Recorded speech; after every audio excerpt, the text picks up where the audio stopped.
Oi, pessoal. Meu nome é Daniela Alves, sou aluna da professora Luciana Nogueira e quero estar aqui compartilhando com vocês um conto Negrinha, o conto Negrinha de Monteiro Lobato.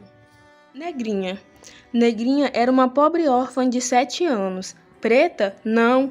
Fusca, mulatinha escura de cabelos russos e olhos assustados.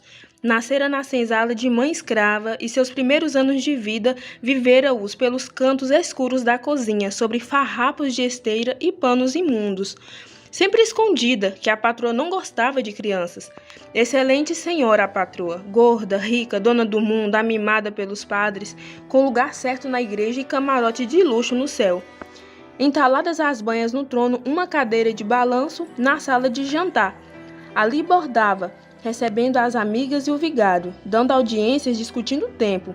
Uma virtuosa senhora em suma, dama de grandes virtudes apostólicas. Esteio da religião e da moral, dizia o padre. Ótima, dona Inácia, mas não admitia choro de criança. Ai, punha-lhe os nervos em carne viva. Viúva sem filhos, não acalejara o choro da sua carne e por isso não suportava o choro da carne escrava. Assim, mal vagia, longe na cozinha, a triste criança gritava logo nervosa. Quem é a peste que está chorando aí? Quem havia de ser? A pia de lavar pratos? O pilão?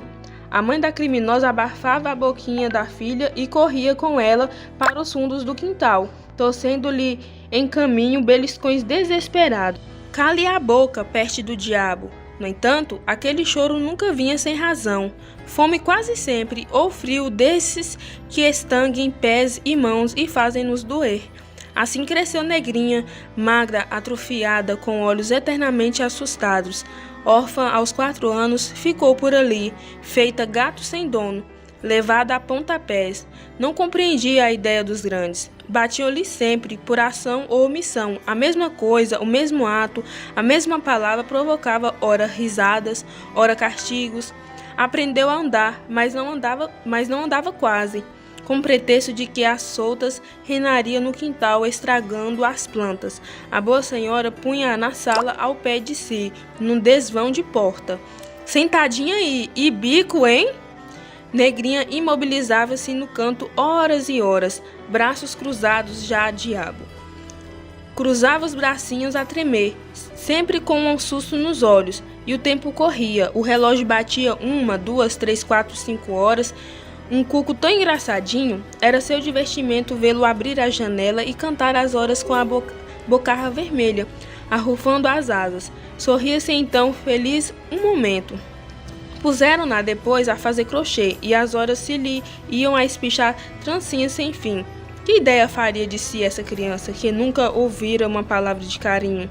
Pestinha, diabo, coruja, barata descascada, bruxa, pata-choca, pinto gorado, mosca morta, sujeira, bisca, trapo, cachorrinha, coisa ruim, lixo. Não tinha conta o número de apelidos com que a mimoseavam.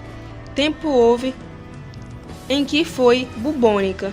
A epidemia andava à berra, como novidade, e Negrinha viu-se logo apelidada assim. Por sinal, achou linda a palavra. Perceberam-no e suprimiram-na da lista. Estava escrito que não teria um gostinho só na vida, nem esse de personalizar a peste. O corpo de Negrinha era tatuado de sinais roxos, cicatrizes, vergões. Batiam nele os da casa todos os dias, houvesse ou não motivo. A sua pobre carne exercia para os cascudos, cócoras e beliscões a mesma atração que o ímã exerce para o aço. Mão em cujos nós de dedos comichasse um coque, era mão que se descarregaria dos fluidos em sua cabeça de passagem. Coisa de rir e ver a careta. A excelente dona Inácia era mestra na arte de judiar de crianças.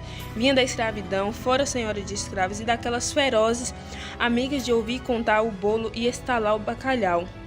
Nunca se afizera ao regime novo.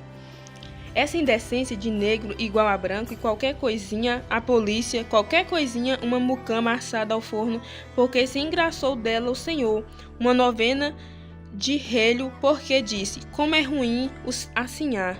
O 13 de maio tirou-lhe das mãos o azorrague, mas não lhe tirou da alma a gana. Conservava, pois, Negrinha em casa como remédio para os freneses, simples derivativo.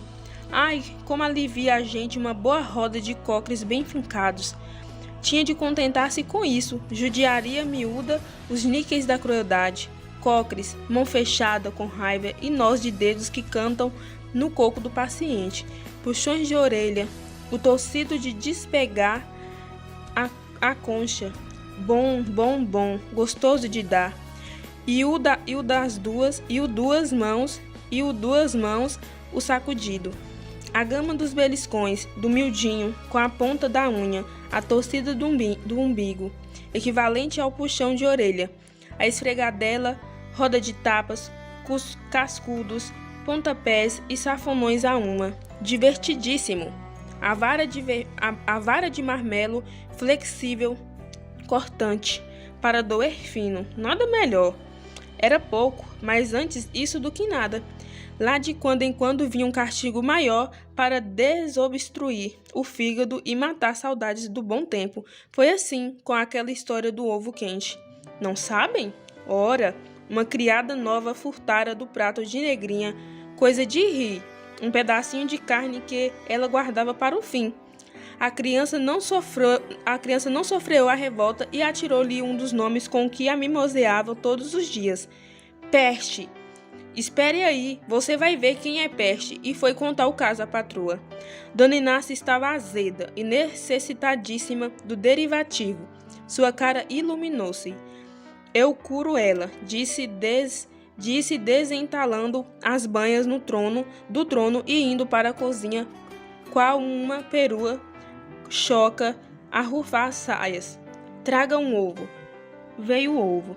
Dona Inácia mesma pô-lo na chaleira de água a ferver, e de mãos à cinta, gozando-se na prelibação da tortura, ficou de pés uns minutos, à espera. Seus olhos contentes envolviam a mísera criança que, encolhidinha a um canto, trêmula, olhar esgazeado, aguardava algumas coisas de nunca visto. Quando o ovo chegou a ponto, a boa senhora exclamou: "Venha cá!" Negrinha aproximou-se. "Abra a boca." Negrinha abriu a boca como cuco e fechou os olhos. A patroa, então, com uma colher, tirou da água, pulando o ovo e zás na boca da pequena. E antes que o urro de dor saísse, prática que era Dona Inácia nesse castigo, suas mãos amordaçaram-na até que o ovo arrefecesse. Negrinha urrou surdamente pelo nariz, espermeou, mas só, nem os vizinhos chegaram a perceber aquilo. Depois, diga nomes feios aos mais velhos outra vez, ouviu, Peste? E voltou contente da vida para o trono, a virtuosa dama, a fim de receber o vigário que chegava. Ah, meu senhor, não se pode ser boa nesta vida. Estou criando aquela pobre órfã, filha de Cesária, mas que trabalheira me dá. A caridade é a mais bela das virtudes, exclamou o padre. Sim, mas cansa. Quem dá aos pobres, empresta a Deus. A virtuosa senhora suspirou piedosamente. Ainda é o que vale. Certo dezembro, vieram passar as férias com Santa Inácia duas sobrinhas suas, pequenotas, lindas meninas louras, ricas, nascidas e criadas em ninho de plumas. Negrinha, do seu canto, na sala do trono, viu-as irromperem pela casa adentro como dois anjos no céu, alegres, pulando e rindo numa vivacidade de cachorrinhos novos. Negrinha olhou imediatamente para a senhora, certa de vê-la armada para desferir sobre os anjos invasores o raio de um castigo tremendo. Mas abriu a boca. Assim ria-se também. Quê? Pois não era um crime brincar? Estaria tudo mudado e findo o seu inferno?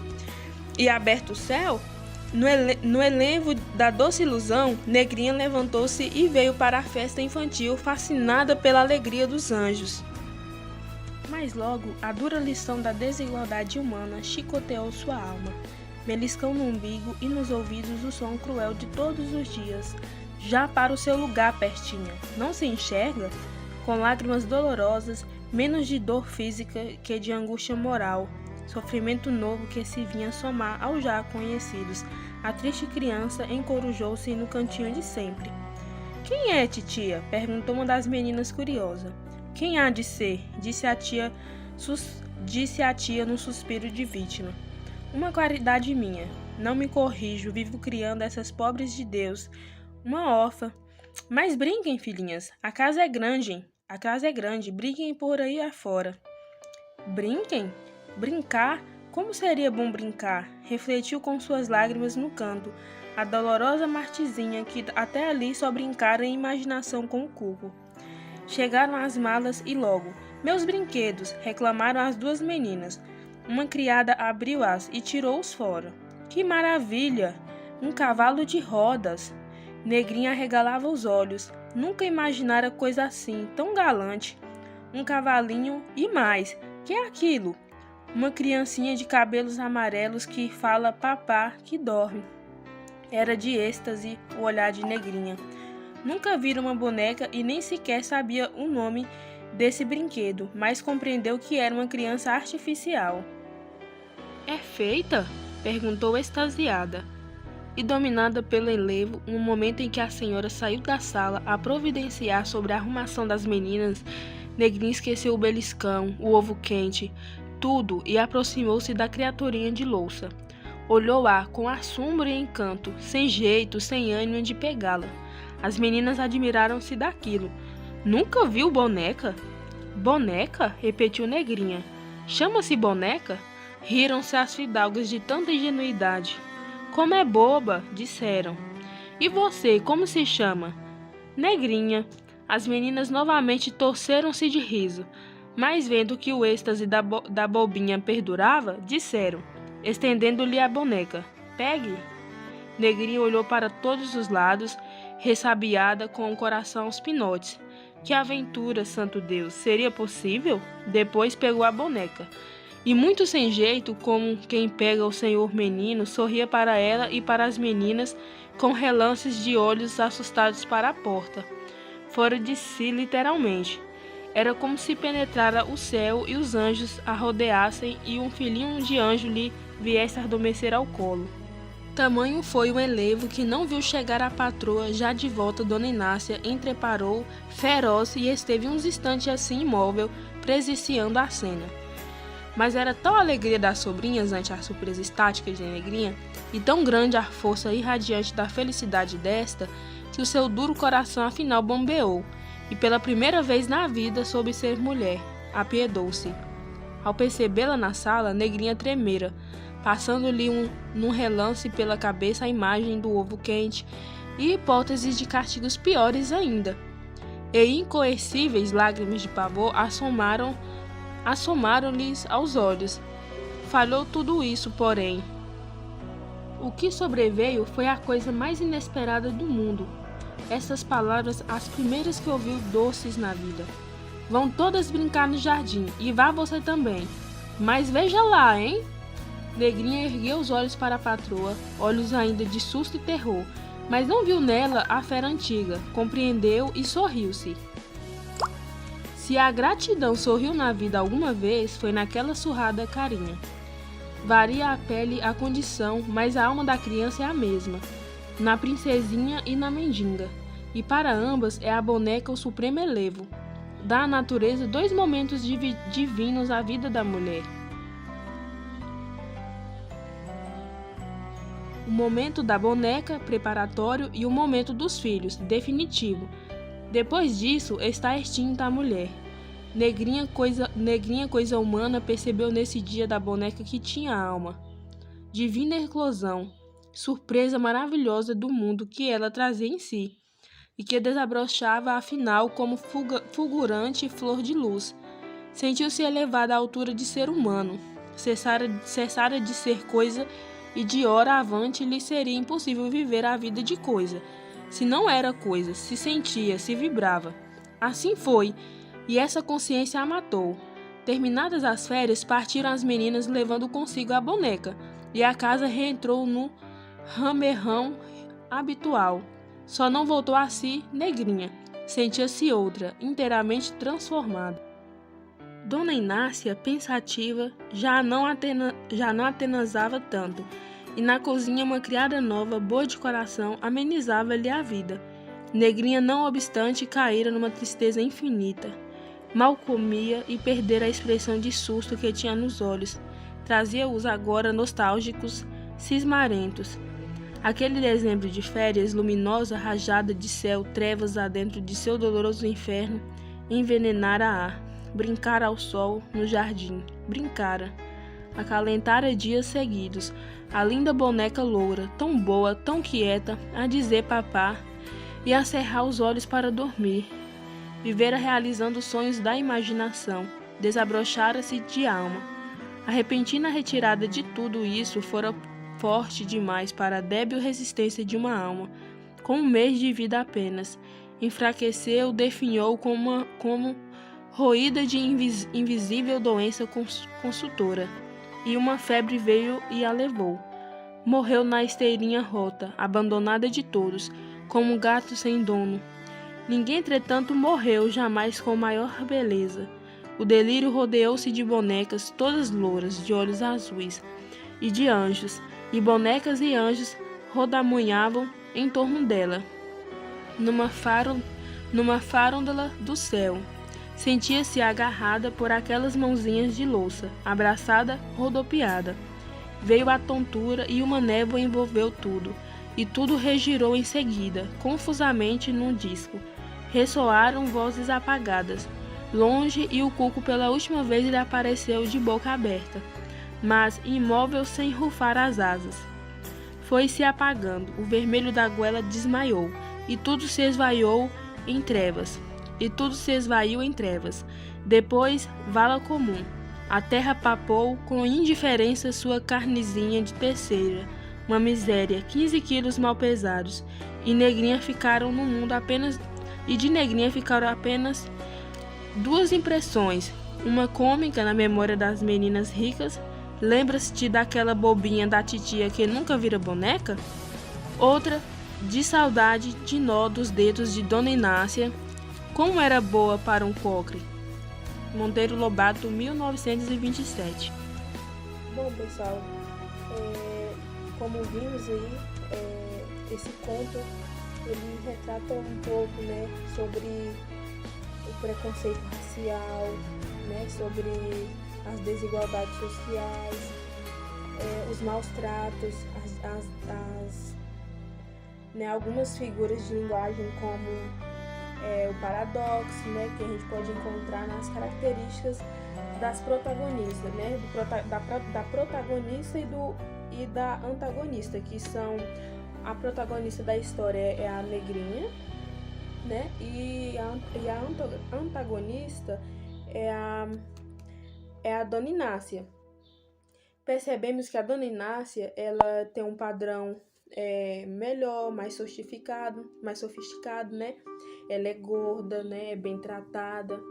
Ela é rica, né? Proprietária, é branca, né? Ela é dona do mundo, é virtuosa e ela é opressora, né? Enquanto a protagonista da história do conto, Negrinha, ela é pobre, né? Oprimida, magra, né? Ela é atrofiada e recebe vários apelidos, né? A ela, assim, apelidos que ofendem, né? A Negrinha. Então podemos perceber que esse quadro de valores, né, impostos a essas personagens são totalmente diferentes, né? Há um paradoxo. E também o Monteiro Lobato ele consiste muito assim nos seus contos, essas figuras de linguagem, como eu havia falado, né? Nesse caso, no conto Negrinha, a figura de linguagem que predomina é o paradoxo e a ironia. Quando lá no conto fala bem assim que a Dona Inácia era uma mulher virtuosa, né? E uma mulher virtuosa, quando ela é uma mulher virtuosa e excelente, né? Com grandes virtudes. E todos os leitores sabem, né? Monteiro passa, ele ironiza, né? Essas características, né, dela, porque se ela é uma mulher virtuosa, que tenha virtudes, né, uma mulher excelente, ela não poderia fazer o que ela fez com a negrinha, né? Então, há uma ironia quando Monteiro Lobato retrata, né, esses parâmetros, né, sociais no conto. Monteiro Lobato faz essa obra, né, o Conto Negrinho, né, para enfatizar, né, sobre ainda a existência da escravidão no Brasil, porque, né, a abolição aconteceu no ano de 1888, né, no dia 13 de maio, né, de 88. Porém, ainda, né, nessa época, no ano de 1920, ainda tinha algumas repercussões, né, da era escrava. Então, ele faz essa obra já com a tendência, né, de mostrar, né, ao Brasil que ainda não tinha acabado. E, como sabemos, Monteiro Lobato ele é um dos principais autores, né, brasileiros que preocupa com o engajamento social, né, preocupa com assim, o estado, no estado do Brasil, né, como temática principal, né, ele trabalha a temática principal, ele trabalha essa questão social, né, a educação e então em suas obras ele usa, né, alguns personagens, né, como porta-voz, né, da real situação brasileira, né, do Brasil. E em outro conto, né, ele fala sobre, né, o Jeca Tatu, né, que é o porta-voz, né, do seu conto Urupês. Enfim, pessoal, Monteiro Lobato ele foi muito criticado por, né, assim, as suas obras ter preconceito racial, né, por ele tanto em Negrinha como em outros contos e outras obras apresentam, né, esse preconceito racial, esse modo de pensar. Só que Monteiro Lobato não foi assim tão racista. Ele, como por exemplo nessa obra de Negrinha, ele denunciou, né? Ele fez uma denúncia, né? Ele quis mostrar, né, como ainda existia esse preconceito, essa desigualdade social, né? Então ele não foi um racista, né? Pode-se dizer. Muitas pessoas afirmam que ele foi racista, mas pelo meu modo de pensar, ele quis, através dessa obra, né, deste conto aí de Negrinha, ele mostra, né? Ele mostra que uma época de autoritarismo, né? E muito preconceito racial, né? E uma luta, né, pela sobrevivência. E é isso, pessoal. Tanto nessa época, né, dos escravos, né, tanto ainda hoje, né, a gente ainda percebe alguns laços, né, da escravatura, não só no Brasil, mas no mundo todo, né? Ainda há esses laços da escravatura e que sempre essa característica, né, do racismo, né, do preconceito, ela sempre vem com uma repercussão, só que não tão grande quanto naquela época, né? Porque hoje já tem, né, todos já têm seus direitos, né? Todos têm seus direitos, tanto branco quanto negro têm seus direitos. E esse conto Negrinha é um dos contos que eu mais gostei, né, do Monteiro Lobato. Tem outros, inclusive ele criou em um só volume vários contos, né, onde está inserido esse da Negrinha. Muitos outros contos, mas esse da Negrinha é um dos mais famosos deles, né, mais conhecido. E já por ter uma temática muito polêmica, né, e que que é trabalhada no mundo todo, né, mundialmente, e que traz, né, uma lição de vida para a gente, né,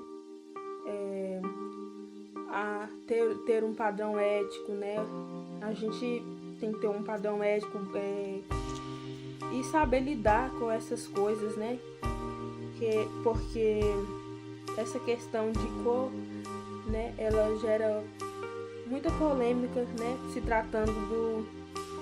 quando se trata do preconceito. E é isso, pessoal. Muito obrigada. Até logo.